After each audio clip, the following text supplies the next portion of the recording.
Donald Trump has been quite open about his strong opinions on many of America's long-standing international partners. He has repeatedly described NATO's treatment of the United States as deeply unjust, claiming America has poured in resources for decades with little to show for it in return. Hello once more, and thank you for tuning in to this latest development. In the events unfolding now, Donald Trump seems to be encountering the direct results of his earlier remarks. When a leading figure from a major global alliance publicly challenges you in such a visible way, the impact is unmistakable. And as the U.S. president made his way to the World Economic Forum in Davos, Switzerland, the atmosphere upon arrival spoke volumes. There was almost complete quiet. No crowd, no formal greeting party waiting for him. The lack of reception stood out sharply. That said, it's essential to recognize NATO's proven track record of effectiveness. It is frequently regarded as one of the most enduring and successful security partnerships ever formed. The alliance has remained intact and functional for well over 70 years, far surpassing the typical duration of similar international commitments. A similar viewpoint came recently from a senior European official speaking to President Trump. The statement was direct. The United States has no stronger or more dependable partner than Europe, and it's hard to imagine finding one better. European countries are currently committing substantial funds to defense, significantly more than Russia invests, and comparable to China's spending. These investments clearly serve the mutual security interests of both America and Europe. There's little room for doubt that this bolsters protection on both sides of the ocean. The reality is plain. The pool of reliable allies for the United States has grown smaller. It makes sense to treat the remaining ones with greater respect. If these updates matter to you and you'd prefer different leadership at the top, consider subscribing for ongoing coverage. Discussions about NATO keep underscoring its remarkable longevity. Many collective defense pacts throughout history have faded after just a decade or two, yet NATO has thrived for more than 7 decades, a testament to its real strength. In a pointed recent moment, one European leader spoke plainly to the American president. The key takeaway was clear. America should value its allies highly. After all, options are limited.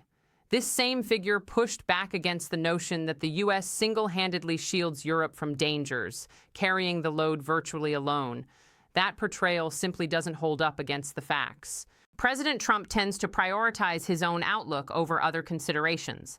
However, during a recent open session with NATO Secretary General Mark Rutte, the Secretary General delivered a measured but firm rebuttal. President Trump had little to add in response. Take a look at the key parts of that exchange. Secretary General Rutte highlighted a recent statement from the president, one expressing uncertainty about whether European partners would actually defend the United States in the event of an attack. Rutte's answer was unequivocal. They would respond immediately and fully. He pointed to the shared experience in Afghanistan as clear evidence. For every American who gave their life there, allied forces from other NATO members, including personnel from the Netherlands, Denmark, and additional countries, also made the same sacrifice and never made it home to their families. This demonstrates the depth of the commitment. Should the United States ever face a direct threat, its partners will stand alongside it. That promise is solid and without question. He stressed this point because it carries real importance. It is concerning when doubts are raised about such loyalty. And notably, during the current administration, the alliance has actually become more cohesive and resilient than before. Does that sink in? Observe how President Trump remained seated, stayed mostly silent, and offered no substantial counter. Of course, the issue of equitable financial contributions to NATO is legitimate. Fair burden sharing is important, and money plays a role.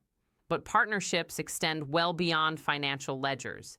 NATO has provided critical support to the United States across multiple fronts, not limited to Afghanistan, but including the response after September 11th and various other operations over time.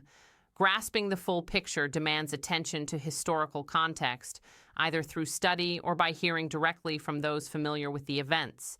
President Trump generally approaches matters from a strictly monetary angle. He appears to undervalue the intangible elements like mutual trust, shared risks, and benefits that cannot be measured purely in cash terms. NATO faces legitimate difficulties, as the Secretary General has noted. Still, the larger pattern shows that President Trump's style is steadily eroding and pushing away America's vital international relationships. The consequences could be serious.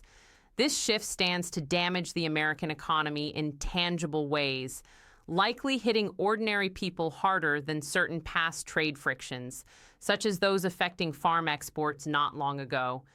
If this breakdown connects with you, please hit like on the video and pass it along to others. Appreciate you being here. Keep watching and stay aware.